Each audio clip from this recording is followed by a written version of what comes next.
சென்னை வேலப்பன் சாவடியில் பிரதமர் நரேந்திர மோடியின் 75வது பிறந்த நாளை முன்னிட்டு கல்லூரி மாணவர்கள் 750 மரக்கன்றுகளை நட்டு வைத்து வாழ்த்து தெரிவித்தனர். சென்னை மதுரவாயல் அடுத்த வேலப்பன் சாவடியில் உள்ள ஏசிஎஸ் மருத்துவக் கல்லூரியில் பிரதமர் மோடியின் பிறந்தநாள் விழா கொண்டாடப்பட்டது. இதில் மாணவர்கள் 750 மரக்கன்றுகளை நட்டு வைத்து மோடிக்கு வாழ்த்து தெரிவித்தனர். இந்த நிகழ்ச்சியில் புதிய நீதி கட்சி தலைவர் ஏசி சண்முகம் கலந்து கொண்டார்.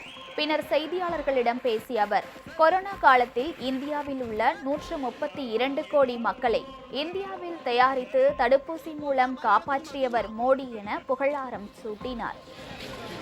அவரது பிறந்தநாளை முன்னிட்டு எம்ஜிஆர் பல்கலைக்கழகம் 50 லட்சம் மரங்களை நடுவதற்கான முடிவுகளை எடுத்திருக்கிறோம். அதிலே அத்துணை மாணவர்களும் இதிலே பங்கேற்று ஒவ்வொரு மாணவரும் ஒரு மரம் நடக்கக்கூடிய வாய்ப்பை கொடுத்து அவருக்கு சான்றிதழ் கொடுப்பதற்கு முடிவெடுத்திருக்கிறோம்.